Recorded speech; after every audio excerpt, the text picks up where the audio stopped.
حضرت حنظلہ کو دیکھو، نئی نئی شادی ہوئی ہے اور شادی کی پہلی رات اپنی بیوی کے ساتھ ہیں۔ ہر نوجوان کی زندگی میں شادی کی رات بڑی امنگوں کی رات ہوتی ہے۔ حضرت حنظلہ اپنی بیوی کے ساتھ ہیں، شادی کی پہلی رات ہے اور صبح ہوتی ہے اور اللہ کے نبی کی طرف سے جہاد کا اعلان ہوتا ہے، جنگ کے میدان میں جانے کا اعلان ہوتا ہے۔ حضرت حنظلہ اپنی بیوی سے کہتے ہیں، اے میری بیوی، مجھے جنگ کے میدان میں جانا پڑے گا۔ اللہ کے نبی کی طرف سے منادی ہو چکی ہے، اعلان ہو چکا ہے۔ اس زمانے کی عورتیں بھی کیسی عورتیں تھیں! آج کے دور کی عورتیں، دین کے نام پر کوئی غیرت نہیں ہے ان کے اندر۔ شوہر اگر دین کے نام پر اپنی بیوی سے کسی قربانی کا مطالبہ کرے تو بیوی دین کے نام پر کوئی قربانی دینے کو تیار نہیں۔ دنیا کے نام پر ہر قربانی تیار ہے۔ ابھی میں بھاگلپور سے پورنیہ آ رہا تھا، 4-5 نوجوان آپ کسی پورنیہ کے، کوئی 22 کا ہے، کوئی کہیں کا ہے، کوئی کہیں کا ہے، دیکھا سب ممبئی سے آ رہے ہیں۔ ممبئی سے کہنے لگے، مولوی صاحب ہم لوگ ممبئی میں رہتے ہیں، وہاں کام کرتے ہیں اور مہینوں کے سالوں کے بعد ہم اپنے وطن کو لوٹ رہے ہیں، ڈھیر سارا سامان لے کے لوٹ رہے ہیں۔ بیوی کو یہ گوارا ہے کہ شوہر مجھ سے 6 مہینہ 7 مہینہ دور رہے، ممبئی میں رہے، سعودی میں رہے، دبئی میں رہے، بیوی کو یہ ساری آزمائش اور یہ ساری قربانی گوارا ہے۔ کیوں؟ کیونکہ شوہر کما کے لائے گا۔ اللہ کے دین کے لیے اگر وہی شوہر داڑھی رکھ لے تو بیوی کہتی ہے، ارے پہلے اتنے ہینڈسم لگتے تو تم داڑھی کیوں رکھ لی، تم نے بیکار لگنے لگے۔ شوہر دین کے لیے اگر اللہ کی راہ میں کچھ صدقہ خیرات کر دے اور بیوی کا کوئی زیور دینے کی بات کر دے تو بیوی کو تیش آ جاتا ہے۔ یہ آج کے دور کی عورتیں ہیں۔ میرے پیارے ساتھیوں، حضرت حنظلہ شادی کی پہلی رات اپنی بیوی سے کہتے ہیں، مجھے اللہ کی راہ میں جانا ہے، نبی کی طرف سے جہاد کا اعلان ہوا ہے۔ حضرت حنظلہ کی بیوی نہ چوں کرتی ہے نہ چرا کرتی، کہتی بے شک آپ جا سکتے ہیں۔ حالانکہ اسے پتا ہے، ہو سکتا ہے میرا شوہر زندہ نہ آئے، ہو سکتا ہے میرے شوہر کی لاش آئے، ہو سکتا ہے میرے شوہر کی شہادت ہو جائے، موت ہو جائے، لیکن وہ کھلے دل سے اجازت دیتی ہے۔ جہاد محبت کی آواز گونجی، کہا حنظلہ نے یہ دلہن سے اپنی، اجازت اگر دو تو جام شہادت لبوں سے لگانے کو دل چاہتا ہے۔ حضرت حنظلہ اسی حالت میں جنگ کے میدان میں جاتے ہیں۔ ان کے پاس غسل کرنے کا بھی ٹائم نہ تھا، ان کے پاس پانی کے ذریعے طہارت حاصل کرنے کا بھی ٹائم نہ تھا۔ اسی جنابت کی حالت میں وہ جنگ کے میدان میں جاتے ہیں اور میرے بھائیو اللہ کی راہ میں شہید ہو جاتے ہیں۔ اور جنگ کے بعد جب شہیدوں کی لاشوں کو رکھا جانے لگتا ہے، اللہ کے نبی اپنے صحابہ سے کہتے ہیں، او میرے صحابہ انی لارا حنظلہ، او میرے صحابہ میں حنظلہ کو دیکھ رہا ہوں، تغسلہ الملائکہ، کہ حنظلہ کو فرشتے غسل دے رہے ہیں۔ حنظلہ جنابت کی حالت میں میدان جنگ میں آئے تھے، ناپاکی کی حالت میں میدان جنگ میں آئے تھے، فرشتے ان کو غسل دے رہے ہیں۔ میرے پیارے ساتھیو، آج اللہ کے دین کے لیے قربانی دینے کا جذبہ ہمارے اندر سے نکل گیا ہے۔ اپنے بازوؤں کو تھوڑا مضبوط کرو میرے بھائیو، اپنی ہمت کو تھوڑا جٹا لو اور اللہ کے دین کے لیے محنت کرنے کا اور قربانی دینے کا جذبہ اپنے اندر پیدا کرو۔ اللہ کا وعدہ ہے، یا ایھا الذین آمنوا ان تنصروا اللہ ینصرکم، اے ایمان والو جب تک تم اللہ کی مدد کرتے رہو گے اللہ تمہاری مدد کرتا رہے گا، ویثبت اقدامکم، اور اللہ تمہارے قدم کو مضبوط کر دے گا۔ اللہ کی مدد کیوں نہیں آ رہی ہے؟ اس لیے نہیں آ رہی کیونکہ ہم لڑ رہے ہیں آپس میں۔ مولانا جرجیت صاحب گرفتار ہوئے، بنارس کے بریلویوں نے، ہمارے بریلوی بھائیوں نے، کتنے بھائیوں نے مٹھائیاں تقسیم کی کہ چلو اہل حدیث کا مولانا گرفتار ہو گیا، چلو ہمارے مسلک کے خلاف تقریر کرنے والا اور دوسرے مسلک کا مولوی گرفتار ہو گیا۔ لوگوں نے خوشیاں منائی تھیں، اور آج جب مولانا سلمان اظہری گرفتار ہوئے تو ان کو محسوس ہوا کہ جب آگ لگے گی تو گھر تو ہمارا بھی جلے گا۔ آج آگ لگی ہے، آج ان کے مسلک کے عالم کو گرفتار کیا گیا، اور اللہ کا شکر ہے کسی اہل حدیث نے یہ اس پر خوشی کا اظہار نہیں کیا، بلکہ بہت سارے اہل حدیث علماء نے، اور میں خود ان میں شامل ہوں، میں نے بھی اس کی مخالفت کی اور میں نے سپورٹ کیا کہ مولانا مفتی سلمان اظہری کو گرفتار کرنا غلط ہے۔ اس طریقے کی بیان بازی تو بہت سارے لوگ دیا کرتے ہیں، ایک معمولی سے بیان پر اریسٹ کرنا اور گرفتار کرنا یہ انصاف کا تقاضا نہیں ہے۔ کب تک لڑتے رہو گے؟ کب تک آپس میں اس طریقے سے مسلک کے نام پر کھیل کھیلتے رہو گے؟ اگر آج اسلام کا کوئی دشمن آپ کے مسلمان کو پکڑ کر کے اس سے زبردستی کہتا ہے تم فلاں مذہب کا نعرہ لگاؤ اور فلاں معبود کا نعرہ لگاؤ، تو ہم اس کو دیکھ کر کے ہمیں غصہ آتا ہے. لیکن آپ جاؤ دیکھو فیس بک کے اوپر وہ ویڈیو بھی آپ دیکھو کہ ایک مسلمان کو بریلوی مسلک کے لوگوں نے پکڑا اور کہا کہ تو اعلیٰ حضرت کو مانتا ہے کہ نہیں مانتا ہے، تو بریلی شریف کو مانتا ہے کہ نہیں مانتا ہے، تو فلاں فلاں کو کافر مانتا ہے کہ نہیں مانتا ہے. یہ مسلک کی آگ اور یہ فرقے کی آگ اس قدر لگ چکی ہے کہ ایک مسلک کا مسلمان دوسرے مسلک کے مسلمان کو پکڑ کر کے، جیسے ماب لنچنگ کی گئی مسلمانوں کی، ایسے ایک مسلک کا مسلمان دوسرے مسلک کی ماب لنچنگ کرنے تک کے لیے تیار ہے اور اس کو پکڑ کر کے دھمکا کر کے اس سے اپنے مسلک کے نعرے لگوا رہا ہے. کب تک ہم لڑتے رہیں گے میرے بھائی؟ آج پانی سر سے اونچا جا چکا ہے. جب ہمارا دشمن مسلک کی بنیاد پر اور فرقے کی بنیاد پر ہمارے درمیان کوئی تفریق نہیں کرتا تو ہم اور آپ اپنے آپ کو تفریق میں کیوں بانٹے ہوئے ہیں؟ آؤ سیسا پلائی ہوئی دیوار بن جاؤ. اور میں بڑی خوشی کے ساتھ کہتا ہوں میں پکا سلفی المسلک الحمدللہ ہوں، اور بنارس کے جامعہ سلفیہ جو ہماری جماعت کا مرکزی ادارہ ہے وہاں سے میں نے تعلیم حاصل کی ہے. لیکن آج اللہ کا شکر ہے فیس بک کے اوپر آپ دیکھ لیں، یوٹیوب کے اوپر آپ دیکھ لیں، بڑی تعداد میں ہمارے بریلوی بھائی، ہمارے دیوبندی بھائی بھی میری تقریروں کو سنتے ہیں. اور یہی معراج کا، شب معراج کا موقع تھا جس کو عام طور سے لوگ شب معراج مانتے ہیں. حالانکہ ہمارا یہ عقیدہ نہیں ہے. ہم یہ تو مانتے ہیں کہ اللہ کے نبی کو معراج ہوئی، مگر معراج کون سی رات ہوئی، کون سے مہینے میں ہوئی، یہ کنفرمیشن ہمیں حدیثوں کی روشنی میں نہیں ملتا. لیکن عام طور سے لوگ 27 رجب کو شب معراج مانتے ہیں کہ اسی رات میں معراج ہوئی. بنارس سے 100 کلومیٹر دور، بنارس سے 100 کلومیٹر دور ایک جگہ پڑتی ہے مچھلی شہر، وہاں پر بریلوی بھائی ہر سال پروگرام کراتے ہیں معراج النبی کے نام پر. آپ یوٹیوب پر جا کے دیکھ لیں، وہاں مجھے تقریر کا موقع دیا گیا. بریلویوں کا مجمع ہے، ان کے نعرے لگ رہے ہیں، ان کے علماء بیٹھے ہیں، وہاں پر الحمدللہ میں نے تقریر کی اور قرآن و حدیث کی روشنی میں کی، اور جو صحیح بات ہے، جو کتاب و سنت کی بات ہے وہ میں نے بیان کی.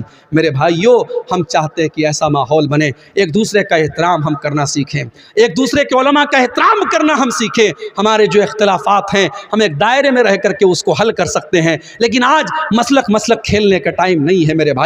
ہماری تاریخ یہ بتاتی ہے اندلس جیسا ملک مسلمانوں سے خالی ہو گیا، وہاں کی مسجدوں کو استبل بنا دیا گیا، وہاں کی مسجدوں میں ڈانس کے اڈے اور شراب کے اڈے بن گئے. کیوں؟ جاؤ اتہاس اٹھا کے دیکھو، تاریخ اٹھا کے دیکھو.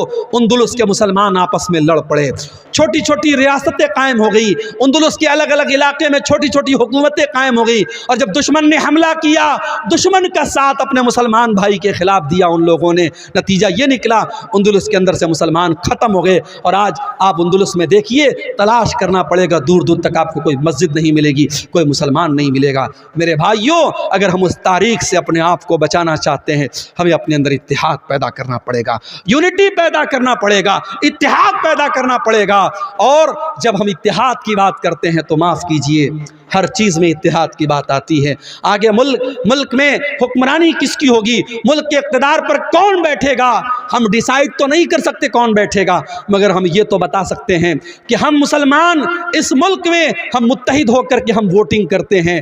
آنے والے الیکشن کے موقع پر بھی آپ اپنے ووٹ کے ذریعے ایسی طاقتوں کو آپ اپنا ووٹ دیجئے جن کے بارے میں آپ کو یہ لگتا ہے کہ ہاں یہ ملک میں امن چین اور سکون کو بڑھاوا دیں گی، اور ایسی طاقتوں کو ناکام کیجئے جو ملک کے ماحول میں نفرت کا زہر گھولنا چاہتی ہیں. میرے بھائیوں، ہمیں اور آپ کو اپنے اندر اتحاد پیدا کرنا پڑے گا.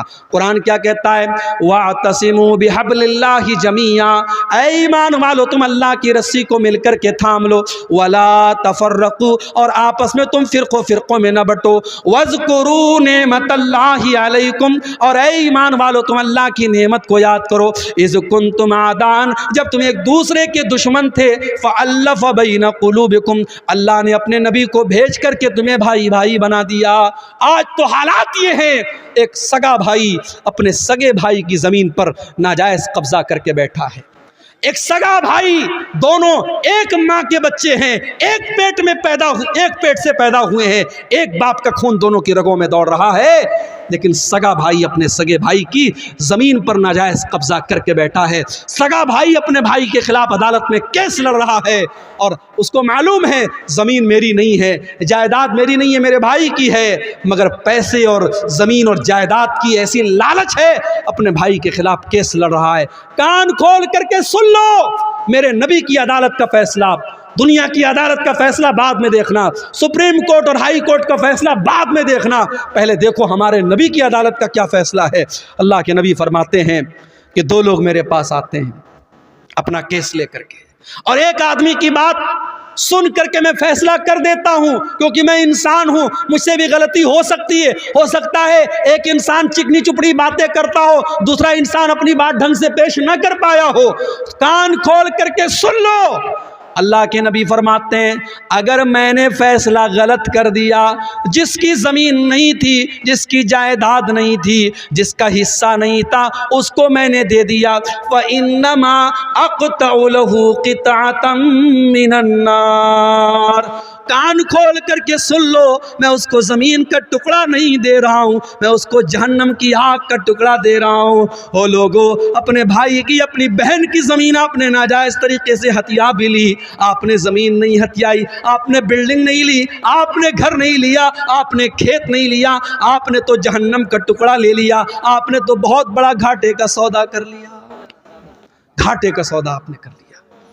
میرے بھائیوں، قرآن کہہ رہا ہے کہ متحد ہو جاؤ، اللہ کے بندو بھائی بھائی بن جاؤ۔ نبی کے صحابہ بھائی بھائی بن کر کے رہے۔ مکہ کے مہاجر جب مدینہ پہنچے، مدینہ کے انصاریوں نے کھلے دل سے کہا کہ ہمارے بھائیوں، ہمارے گھر کے دروازے آپ کے لیے کھلے ہیں، یہاں تک کہا زمین میری ہے، کھیت میرا ہے، جائیداد میری ہے، لیکن نبی نے آپ کو میرا بھائی بنایا ہے، آ جاؤ ہم زمین کے 2 ٹکڑے کر دیتے ہیں، گھر کے 2 حصے کر دیتے ہیں، کھیت کے 2 حصے کر دیتے ہیں، آدھا تم لے لو، آدھا میں لے لیتا ہوں۔ یہاں تک کہا میری 2 بیویاں ہیں، تم کسی ایک کو پسند کر لو، میں طلاق دے دیتا ہوں، تم نکاح کر لینا۔ قربانی اور محبت کی یہ مثال پورے انسانی اتہاس میں کبھی نہیں ملتی۔ میرے بھائیوں، ہم اور آپ اپنے گاؤں میں آرام سے سو رہے ہیں، ہم اپنے گھر میں بچوں کے ساتھ آرام سے سو رہے ہیں، وہاں فلسطین میں ڈیلی بمباری ہو رہی ہے اور چھوٹے چھوٹے بچے مارے جا رہے ہیں، اور یہ UN کی رپورٹ ہے، اقوام متحدہ کی رپورٹ ہے، اب تک لاکھوں بچے غازہ کے اندر مارے جا چکے ہیں، معصوم بچے مر رہے ہیں، اور ہمیں رات میں آرام سے نیند پر بستر پر نیند آ رہی ہے۔ نہیں میرے بھائی، مسلمان تو وہ ہوتا ہے چاہے فلسطین میں اس کا بھائی مر رہا ہو، چاہے دنیا کے کسی بھی کونے میں اس کا بھائی مر رہا ہو، اپنے بھائی کے مرنے پر اس کا دل دکھی ہو جائے، اس کے قوم کا کہیں بچہ مارا جائے، اس کو لگے میرا بچہ مر رہا ہے، کہ کہیں کسی عورت کی عزت لوٹے، اسے لگے میری بہن کی عزت لوٹ رہی ہے، کہیں کسی کا گھر گرے، اسے لگے میرا گھر گر رہا ہے۔ نبی اکرم صلی اللہ علیہ وسلم فرماتے ہیں کہ المؤمن للمؤمن کالبنیان یشد بعضہ بعضا، مسلمان تو مسلمان کے لیے ایک عمارت کی طرح ہونا چاہیے، ایک بلڈنگ کی طرح ہونا چاہیے۔ جیسے ایک بلڈنگ جب تیار ہوتی ہے، اس میں پلرز بھی کھڑے کیے جاتے ہیں، اس میں باقاعدہ سلیب بھی ڈالا جاتا ہے، اس میں سیمنٹ کا اپنا رول ہوتا ہے، اس میں چھڑ کا اپنا رول ہوتا ہے، اس میں سریا کا اپنا رول ہوتا ہے۔ جیسے ایک بلڈنگ تیار ہوتی ہے اور بلڈنگ کا ہر میٹیریل دوسرے میٹیریل کو طاقت دیتا ہے، مسلمان کو طاقت دینے والا بنے، مسلمان کا سپورٹر بنے، مسلمان کا ہمدرد بنے۔ اور ایک اور حدیث میں اللہ کے نبی فرماتے ہیں مثل المؤمنین فی توادہم وتعاطفہم وتراحمہم کمثل الجسد الواحد، آپ نے فرمایا مسلمانوں اتنی محبت ایک دوسرے سے کرو، اتنی ہمدردی ایک دوسرے سے کرو جیسے انسان کا شریر ہوتا ہے، مانو شریر میں، انسان کے جسم میں کہیں ایک کانٹا بھی چبھتا ہے پورا بدن بے چین ہو جاتا ہے۔ مسلمانوں تمہارے درمیان اتنی محبت ہونی چاہیے، آؤ اتحاد اپنے اندر پیدا کرو۔ برادری واد کے نام پہ مجھے معلوم ہے بہار میں بہت ساری جگہوں پر برادری کے نام پر بڑی کٹرتا ہے۔ اسی دربھنگا کے علاقے میں ایک گاؤں میں لوگوں نے بتایا بھی اور نیوز میں بھی آیا کہ ایک گاؤں میں انصاریوں کا راستہ الگ ہے، شیخ کا راستہ الگ ہے۔ آپ کے علاقے میں سرجا پوری اور شیرسا آبادی کے درمیان بڑے اختلافات کی خلیج ہے۔ میرے بھائی، یہ وقت برادریوں کے نام پہ لڑنے کا نہیں ہے، یہ وقت فرقوں کے نام پہ لڑنے کا نہیں ہے، یہ وقت مسلک کے نام پہ لڑنے کا نہیں ہے۔ حالات یہ ہیں، آج مسلمان جس گاؤں میں اکثریت میں ہوتے ہیں وہاں سے بھی مسلمان کے سرپنچ کھڑے جیت نہیں پاتے. کیوں؟ کیونکہ سرپنچ کا چناؤ ہوتا ہے, پردھان کا چناؤ ہوتا ہے, مسلمان اس گاؤں میں میجورٹی میں ہیں, لیکن مسلمان کے 4 کینڈیڈیٹ کھڑے ہوتے ہیں, غیر مسلم کا 1 کینڈیڈیٹ کھڑا ہوتا ہے, اور مسلمانوں کے ووٹ 4 جگہ تقسیم ہو جاتے ہیں. گاؤں میں میجورٹی مسلمانوں کی ہے, لیکن پردھان جو ہوتا ہے, سرپنچ جو ہوتا ہے, وہ غیر مسلم بن جاتا ہے. میرے بھائیوں, اتحاد میں طاقت ہے, یونٹی میں طاقت ہے. آج ملک کے حالات اس بات کا تقاضا کرتے ہیں کہ ہم اپنے اندر اتحاد پیدا کریں. میرے بھائیوں, آج اللہ کی مدد اگر چاہیے تو ہمیں اور آپ کو متحد ہونا پڑے گا. اسی طریقے سے اگر اللہ کی مدد چاہتے ہو تو توحید کی حفاظت کرو اور شرک سے بچو. اللہ مشرک کی مدد کبھی نہیں کرے گا. اللہ کا وعدہ ہے ہم تمہاری مدد کریں گے. شرط کیا ہے؟ وعد اللہ الذین آمنوا منکم وعملوا الصالحات لیستخلفنہم فی الارض کما استخلف الذین من قبلہم. اے ایمان والو, اللہ کا وعدہ ہے, اللہ ضرور تمہاری مدد کرے گا, تمہیں زمین کے اندر اقتدار بھی عطا کرے گا, تمہارے خوف کو امن اور شانتی سے تبدیل کر دے گا. شرط کیا ہے؟ یعبدوننی لا یشرکون بی شیئا.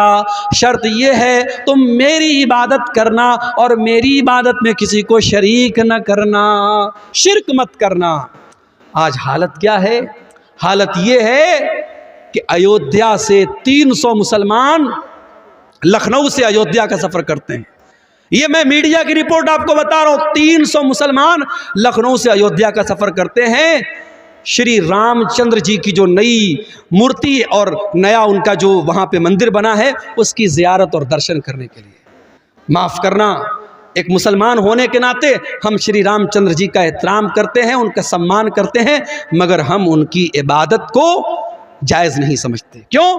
ہمارا عقیدہ ہے لا الہ الا اللہ, اللہ کے سوا کوئی عبادت کے لائق نہیں ہے. جو کسی کا بیٹا ہو, جو کسی کا باپ ہو, جو کسی کا بھائی ہو, جو کسی کا شوہر ہو, وہ رب نہیں ہو سکتا, وہ معبود نہیں ہو سکتا.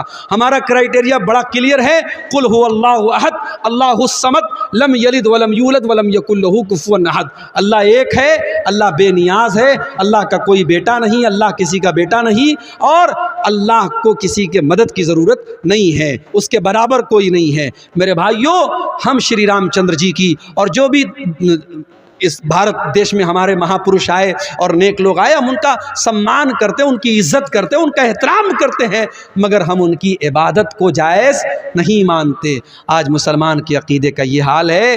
300 مسلمان جاتے ہیں اور ان کی زیارت کے لیے اور ان کے آگے سر جھکانے کے لیے جاتے ہیں, اور صاحب میڈیا میں ان کا بڑا مہیما منڈن ہوتا ہے کہ صاحب یہ ہے دیش کے سچے مسلمان, یہ دیش بھکت مسلمان ہیں. معاف کرنا, دیش کا سنویدھان ہم سے یہ نہیں کہتا ہے کہ مسلمان تب اچھا ہندوستانی بنے گا جب وہ دوسرے مذہب کی تعریف کرے گا, بلکہ ہمارے دیش کی تو یہی خاصیت ہے, یا ہندو ہندو رہ کر, مسلمان مسلمان رہ کر, سکھ سکھ رہ کر, عیسائی عیسائی رہ کر, یہودی یہودی رہ کر, بودھ بودھ رہ کر, ہر مذہب والا اپنے مذہب پر رہ کر ہندوستانی ہے. اور ہندوستان کا سنویدھان اور آئین اسے اپنے مذہب پر عمل کرنے کی آزادی دیتا ہے. میرے بھائیوں, ہماری ہندوستانیت پر شک کرنے کا کسی کو کوئی ادھیکار نہیں ہے. اس ملک کی آزادی میں ہمارے علماء کا خون شامل ہے, ہمارے علماء کا خون شامل ہے. اور آپ کے اسی بہار کی سرزمین پر علماء صادق پور, پٹنہ کا ایک علاقہ اور ایک محلہ تھا صادق پور, انگریزوں نے بلڈوزر چلوا دیے, پورے محلوں کو ختم کروا دیا. اور جواہر لال نہرو نے کبھی کہا تھا کہ ملک میں کی آزادی میں تمام لوگوں کی قربانی ایک طرف ہے اور علماء صادق پور کی قربانی ایک طرف ہے. میرے پیارے ساتھیوں, ہمارے علماء کے خون بہے ہیں, ہمارے علماء نے پھانسی کے پھندے پر جھولے ہیں اور کالا پانی کی سزائیں انہوں نے جھیلی ہیں, تب جا کر یہ ملک آزاد ہوا ہے. اس ملک کو ہم نہ کبھی چھوڑے ہیں اور نہ چھوڑیں گے انشاءاللہ. یہ بات یاد رکھو میرے بھائیوں, اس ملک کا کوئی فیصلہ ہماری آواز کے بغیر ادھورا ہے, مگر ہمیں اپنے حالات پر بھی غور کرنا پڑے گا. ہمیں اپنے حالات پر بھی غور کرنا پڑے گا کہ آج ہمارا عقیدہ جو ہمارے دین کی سب سے مضبوط بنیاد ہے, آج عقیدے کا کیا حال ہے. آج ہم نیوز میں جب دیکھتے ہیں فلاں جگہ مسلمان لڑکی اسلام چھوڑ کر کے فلاں مذہب میں داخل ہو گئی, تو ہمارے سر تو شرم سے جھک جاتے ہیں. ہمیں شرم آتی ہے کہ پیار اور محبت میں اتنی طاقت ہے کیا؟ فیس بک اور انسٹاگرام پر کسی نے آئی لو یو بول دیا, محبت کا اقرار کر دیا, تو ہماری مسلمان بہن اس کے پیار میں اتنی بچ گئی کہ اسلام کو اس نے چھوڑ دیا. کیا ہماری تربیت میں اتنی کمی تھی میرے بھائی؟ نہیں میرے بھائی، کہیں نہ کہیں تو پانی مر رہا ہے، کہیں نہ کہیں تو کمی ہو رہی ہے، ورنہ ہمارے اتہاس، ہماری تاریخ میں تو ان عورتوں کا تذکرہ ہم نے پڑھا ہے۔ سمیہ بنت خیاط نام کی اس عورت کو دیکھو، اس کے شوہر کے سامنے اور اس کے جوان بیٹے کے سامنے جب ابو جہل نے کہا تھا کہ اے سمیہ تو محمد کا دین چھوڑ دے، تو اسلام چھوڑ دے ورنہ ہم تجھے ختم کر دیں گے، سمیہ نے کہا میں اسلام کو نہیں چھوڑ سکتی۔ ابو جہل نے کہا اے سمیہ ہم تیرے بدن کے کپڑے اتار کر کے تجھے ننگا کر ڈالیں گے، اے سمیہ ہم تجھے بے آبرو کر ڈالیں گے، برہنہ کر ڈالیں گے، ہم تجھے ننگا کر ڈالیں گے۔ سمیہ نے اپنے جوان بیٹے کے سامنے ننگا ہو جانے کی اذیت کو گوارا کر لیا، مگر اسلام کو نہیں چھوڑا۔ نتیجہ یہ نکلا بڑی بے رحمی سے اور بڑے حیوانی طریقے سے ابو جہل نے حضرت سمیہ کو شہید کر ڈالا۔ اسلام کی راہ میں پہلی شہادت پانے والی خاتون حضرت سمیہ ہے۔ میری پیاری ماں بہنوں، آپ کی تاریخ تو ایسی عورتوں سے بھری پڑی ہے، مگر آج حالات یہ ہیں مسلمان لڑکی اسکول میں جا رہی ہے، کالج میں جا رہی ہے، اسکول میں پڑھا رہی ہے، آنگن باڑی میں کام کر رہی ہے، غیر مسلموں کے ساتھ ٹچ میں ہے، اور وہاں کسی غیر مسلم نے پیار کا اظہار کیا، پیار کا اقرار کیا، اور یہ اس کے جال میں پھنس گئی، اور جال میں ہی نہیں پھنسی بلکہ اپنے اسلام کو، اپنے دین کو چھوڑنے کے لیے تیار ہو گئی۔ میرے بھائیوں یہ حالات بڑے افسوسناک ہیں، اور اگر ہم نے اپنے بچوں اور بچیوں کی صحیح تربیت نہیں کی، ان کو اسلام کے بارے میں نہیں بتایا، یاد رکھو آنے والے 20 سالوں میں ارتداد کی بڑی لہر آنے والی ہے، بڑا سیلاب آنے والا ہے، کیونکہ بڑی گہری چالیں چلی جا چکی ہیں، بڑی مضبوط پلاننگ بنائی جا چکی ہیں۔ حالانکہ ہمارا ایمان اپنے رب پر ہے، واللہ خیر الماکرین، پلاننگ کرنے والے اپنی پلاننگ کرتے رہیں گے اور اللہ کی اپنی پلاننگ چلتی رہے گی۔ اور اکبر الہ آبادی نے کہا تھا اسلام کی فطرت میں قدرت نے لچک دی ہے، اتنا ہی یہ ابھرے گا جتنا کہ دباؤ گے، نور خدا ہے کفر کی حرکت میں خندزن، پھوکوں سے یہ چراغ بجھایا نہ جائے گا۔ کوئی مرتد ہوتا ہے، کوئی اسلام کو چھوڑ دیتا ہے، اللہ کی قسم اللہ کا کوئی نقصان نہیں کر سکتا، اسلام کا کوئی نقصان نہیں کر سکتا، نقصان تو اس کا اپنے آپ کا ہوتا ہے۔ اللہ قرآن میں کہتا ہے وَمَن يَرْتَدِدْ مِنْكُمْ فَيَمُتْ وَهُوَ كَافِرٌ فَأُولَٰئِكَ أَصْحَابُ النَّارِ، جو مرتد ہو کر کے مر جائے، جو اس حالت میں مر جائے کہ وہ ایمان کی حالت میں نہ مرے، کفر کی حالت میں مر جائے، تو وہ دنیا اور آخرت میں فَأُولَٰئِكَ حَبِطَتْ أَعْمَالُهُمْ فِي الدُّنْيَا والآخرہ، دنیا میں بھی اس کے اعمال برباد اور آخرت میں بھی اس کے اعمال برباد ہو جائیں گے۔ وَأُولَٰئِكَ أَصْحَابُ النَّارِ، اور وہ جہنم میں جانے والے ہیں۔ اپنے بچوں کی عقیدے کی فکر کرو میرے بھائی۔